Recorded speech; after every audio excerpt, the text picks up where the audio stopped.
My loves, in this love reading, we will going to have love reading.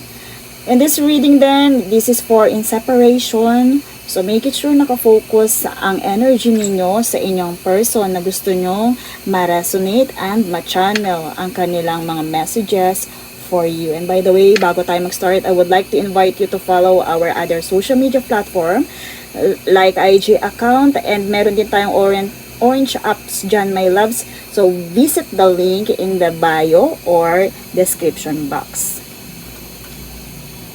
Okay, so let's see the energy first. Ano ba ang meron sa connection na to?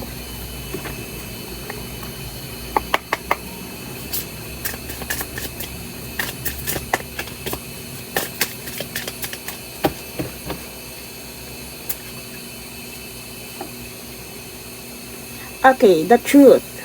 Honesty.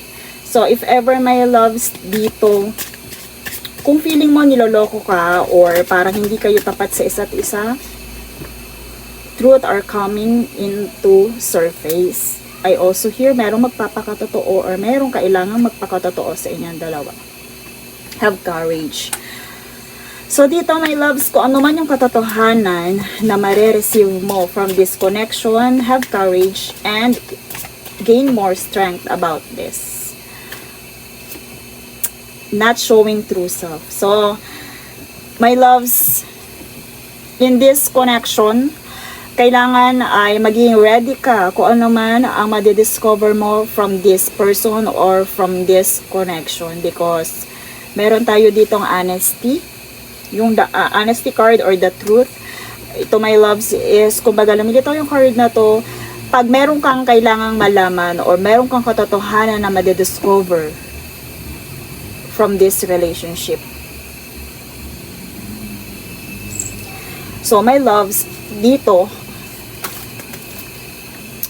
you have to earn, you have to be more courageous once na nalaman mo yung katotohanan na to, at ito ay may kinalaman sa tunay na pagkatao ng person mo or pwedeng ikaw.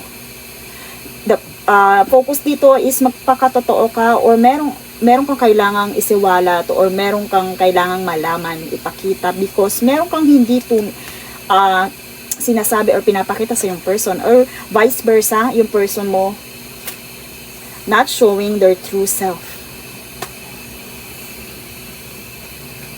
Okay, so kailangan dito ng maraming courage, strength, kung ano man yung malalaman mo na to about dito sa true self ng yung person, because they are masking. Meron siyang hindi pinapakita, at meron kang, kumbaga, meron kang makikita about this person. Madidiscover mo yon, my loves. Pwede ding hindi mo man siya madiscover, pero kusa siyang lilitaw. And dito, my loves, in case na lumitaw na to, you need more courage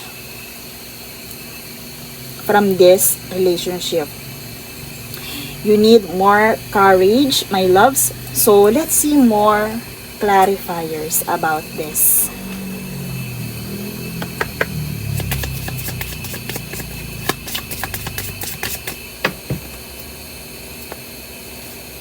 Passion. So, pwede, my loves, like each other equally. Pwede, my loves, yung nararamdaman niya sa'yo. Pwedeng about doon. Kung ano yung tunay niyang nararamdaman sa'yo.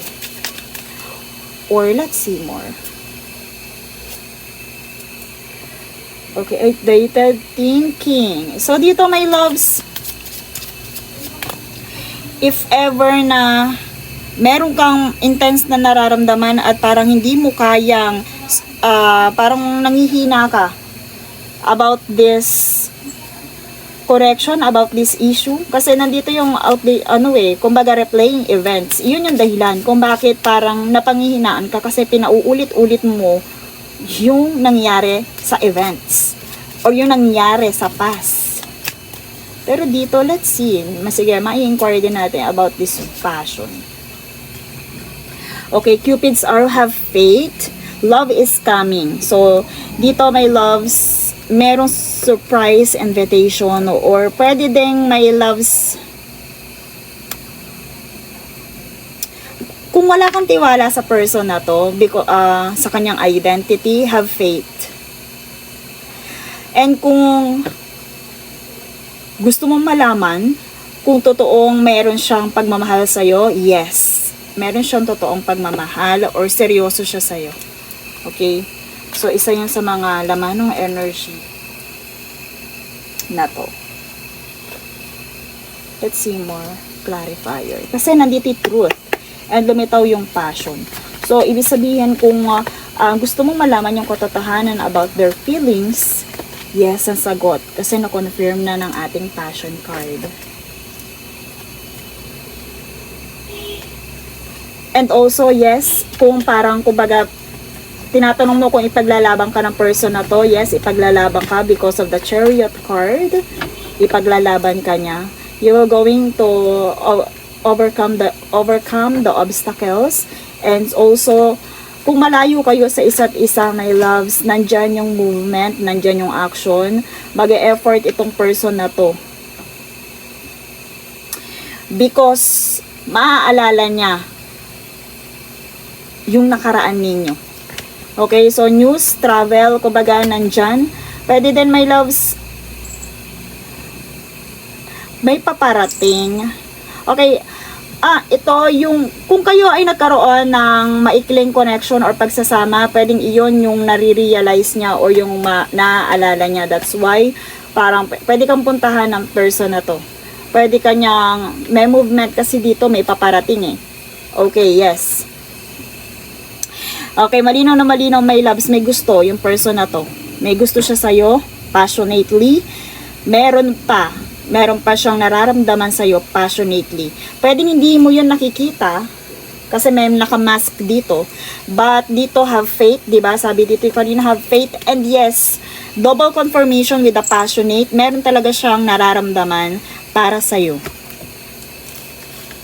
Meron talagang nararamdaman yung person mo. Okay? So, ano pa?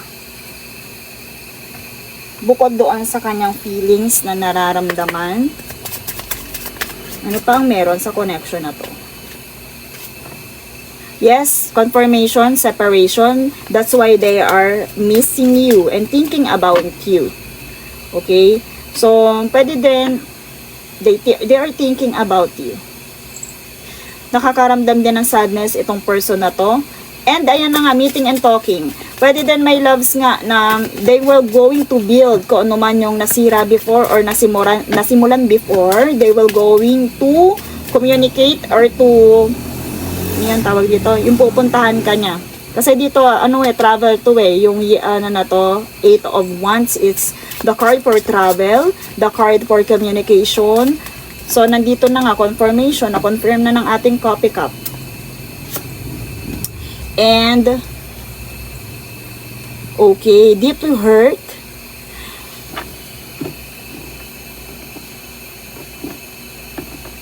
What are my loves? Wait. Kung naging kayo, my loves, or kung hindi talaga naging kayo, or pwedeng sabihin natin, kung na-involve na siya sa iba, maaaring break na sila. Pwede may loves na, kasi double confirmation dito yung sadness. So right now, they are feeling this, they are grieving and despair. Pero kung kayo ay freshly separated, pwedeng ito ay dahil sa breaking up. Kung hindi naman kayo separated, my loves, pwedeng, meron kasing breaking up dito, dalawa yung separation. So, pwedeng yung sa breaking up na yon, yung person na to or ikaw ay feeling hurt, feeling lost. Dalawa dito my loves. Okay, let's see message from this person. Ano ba ang ibig sabihin nung sadness na to and bitterness?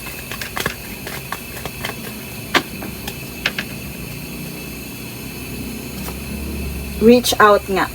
Pwedeng namimiss ka din ito, my loves. Gusto niya ng communication. Namimiss ka niya dahil they are sad. You are not with them. or pwedeng siya ang magre-reach out. Pero ito, message from your person, reach out. Gusto niyang mag-reach out ka sa kanya.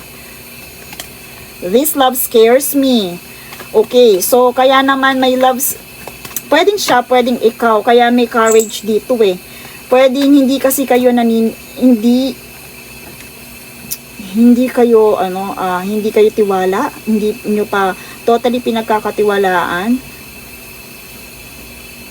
or parang natatakot ka sa person na to. Pwedeng ganito yung my loves, or pwedeng siya. That's why may courage dito. Eto, na-confirm na ng person mo. This love scares me. You have so many choices and options. That's why they are sad. Alam nila na pwede ka pang magkaroon ng iba, may magkakagusto pa sa yung iba, my loves. So that's why they are sad. They are bitter right now during your separation or habang magkalayo kayo. I know I messed up everything. So my loves, kung meron man talagang masisiwalat na katotohanan, this is sound regretful. I remember every detail of that day. Diba? Ito na nga, lumitaw na din dito sa cassette na to, na paulit-ulit nila nire-replay ang events or yung past communications ninyo or relationship. I'm starting to understand our connection. That's why namimiss ka nila and gusto niya ulit mag-reach out. Okay, final message from your person.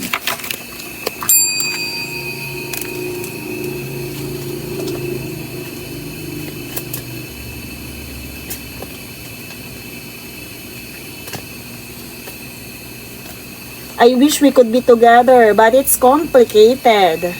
So, in separation nga kayo, pero my loves, parang punong-puno ng takot itong person mo. Okay?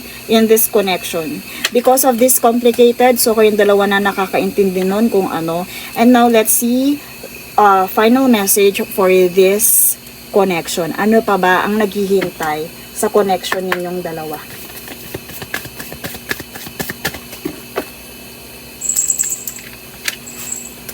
Challenges. All true soul connections involve challenges that can be overcome together, my loves. So, you are currently into challenge sa relationship and connection ninyong dalawa.